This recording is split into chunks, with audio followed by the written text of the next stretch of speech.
On the 22nd of August 1485, atop of Ambion Hill, south of the market town of Bosworth, King Richard III watched the approach of a rebel army made up of Welsh, English, Scottish and French soldiers. He spied the enemy commander, the Earl of Richmond, separated some distance behind the main force. Richard charged down upon them, outpacing all but his own household guards. In the furious fighting that followed, he came within a sword's length of his enemy, but in doing so became cut off and was killed.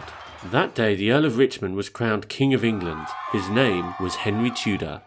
The Tudor period is famous for many things, like Henry's 6 wives and the Spanish Armada, but it was the changes in society, technological advances and economic growth that set it apart. And while Scotland was its own kingdom, separate from Tudor England, it too shared in this prosperity.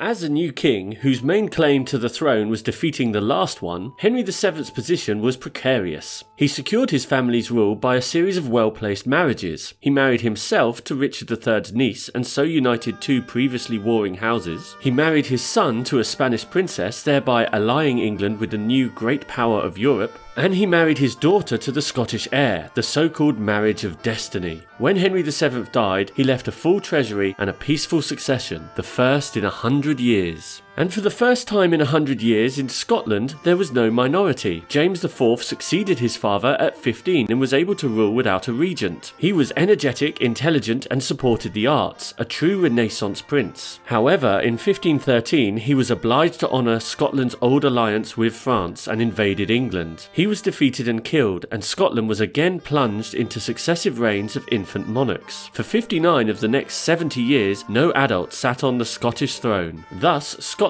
during this time remained unaccustomed to royal control as well as aligned with the French. This alignment, along with Scotland's remoteness, helped it stay independent from English domination. It allowed Scotland to become an unusual phenomenon for this time, a kingdom which experienced little war. Apart from the wars of independence, she was almost entirely at peace. Her only military involvement was with England and then only rarely. Scottish merchants were able to capitalise on this, expanding their trade. This most benefited Edinburgh, which grew to be the undisputed capital. South of the border, Henry VIII had been a young man of 17 when he became king. Not yet the morbidly obese man of popular imagination, he was handsome, intelligent and athletic, another Renaissance prince. Determined to be a powerful and respected king, a new monarch, he displayed his wealth and power on every possible occasion. Bored by the day-to-day business of running government, he was happy to leave it to able men he chose to be his first ministers, all coincidentally named Thomas, first Wolsey, then More, and finally Cromwell. When Henry had become king, he'd married his brother's widow, Catherine of Aragon, 6 years his senior. They were married for 24 years, twice as long as all his other wives put together. And whilst he had many affairs during that time and produced at least one illegitimate son, the story of his many marriages might have been nothing but an interesting footnote, except for the consequences it brought to all of Britain. The Church in Rome would not grant Henry a divorce, and desperate for a legitimate male heir, he made himself head of the Church in England. As well as granting himself a divorce, this new position afforded him the opportunity to confiscate church property, making him extremely wealthy. As far as doctrine went, Henry considered himself Catholic, and did not approve of the more reforming elements that his Archbishop Cranmer suggested. Still, despite Henry's unwillingness to accept it, the logical conclusion to the Reformation was the adoption of Protestantism, which rejected many Catholic ideas and so broke the religious unity of the entire British Isles. Until then, the people of Ireland, who had, at least in theory, been subjects of the English crown, had been united by religion with the English. Afterwards, they were divided. It helped turn mistrust into hatred. Rebellions kept cropping up, and for centuries to come, the danger lingered that foreign powers could use Ireland as a base to launch invasions into England. For Wales, Acts of Parliament that had granted Henry governorship of the Church were now created to make Wales part and parcel of England. The Acts brought law and order, but only if the Welsh abandoned some of their Welshness, hence no dragon on the Union Jack. Names were also anglicised. Ap Rhys became Price, Ap Sion became Jones. Effective law and order allowed Welsh cattle drovers to become rich, and they in turn set up some of the first banks in Wales. Though some poets despaired that the world had gone all English, the Welsh language was kept alive as a language of study after the Bible was translated into Welsh in 1588. The Reformation was to flourish in Wales, as in fact it also did in Scotland, but back in England the religious changes upset many people who missed the old traditions. Sporadic rebellions cropped up. the most famous being the Pilgrimage of Grace, but sporadic these uprisings were and ultimately no great threat to Henry. 2 wives later, Henry finally managed to seed a legitimate son, but Edward VI's reign was cut short in adolescence from illness. It had seen a swing towards Protestantism, but that momentum was abruptly checked when Edward's Catholic sister Mary became queen. However, within a few short years, Mary too had died, and England was reeling in the wake of religious unrest. Unsurprisingly, her sister and successor Elizabeth chose a middle road in nearly all things, from finding a religious settlement to the choice of suitors to marry. It took her 19 years to decide to execute her cousin Mary Queen of Scots, who was her prisoner and a possible figurehead for any rebellion against her. Elizabeth's non-committal approach helped her achieve stability in the realm, but it also meant government administration was neglected. This rift between Crown and Parliament would only further deteriorate in the years to come. Ultimately, power in Tudor times was measured in land, and Henry's sale of monastic properties had allowed some people to accrue more of it. After 1540, there were a number of prosperous families dotted all over Britain, of which many could afford ambitious construction projects. It became known as the Great Rebuilding. Today, many of Britain's historic buildings come from the Tudor times, and not just palaces like Hampton Court,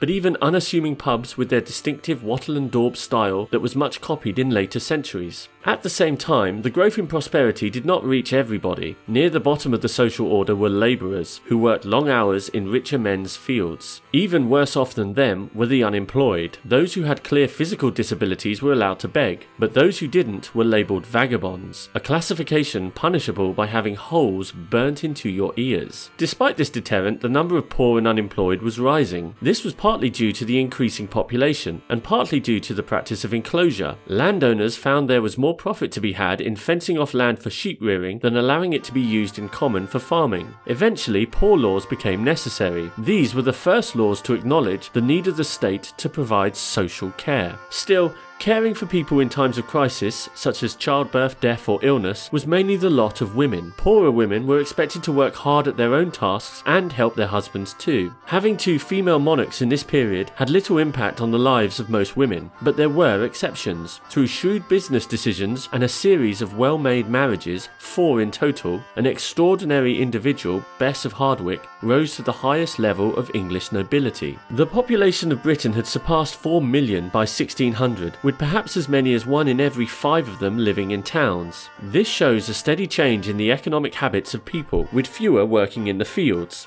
Whilst London was the biggest conurbation, with a population of over 200,000, other settlements further north were catching up. Birmingham in particular was starting to expand, echoing with the noise of anvils. In terms of wealth, however, they still did not compare to Italian city-states, who for the last couple of centuries had grown rich off the profits of the Renaissance. The destruction of so much medieval art during the Reformation meant those skills had all but ended in England. There were no painters from this time to rival Da Vinci or Michelangelo, but in literature, England became a powerhouse which few other nations could rival. Edmund Spenser's The Faerie Queen and the works of Marlowe and Shakespeare reverberate throughout the centuries. A common setting for those works was shipwreck adventures, this reflecting the advances in sailing and cartography of the time. The Genoese Columbus, on behalf of the Spanish monarchy, had famously rediscovered the Americans in 1492, but until 1550, the English played little part in this expansion compared to the Portuguese and Spanish. Old attitudes still looked to carve out English land in France rather than less contended territories further afield. But profits from trade could not for long be ignored. It was during the Tudor period that Britain saw its economic output surpass its previous high point, during Roman times. John Cabot, sailing from Bristol, rediscovered Newfoundland, and the idea of a northwest passage to distant China became an obsession to many explorers and investors. On that long and ultimately unsuccessful quest, English oceanic enterprise found other markets that turned profit, such as Moscow, the Ottoman Empire, and in 1600 the East India Company was founded. In 1565, Sir Walter Raleigh brought back tobacco and potatoes from North America. 12 years later, Francis Drake circumnavigated the world. England was becoming a formidable naval power. Whilst no match for Spain on land, at sea it was a different matter. There, piracy and trade became inseparable. Stealing from Spanish galleons and raids on Panama and Cadiz built a legendary image of pluckiness for the Royal Navy. Not long later, those same ships helped fend off the Spanish Armada.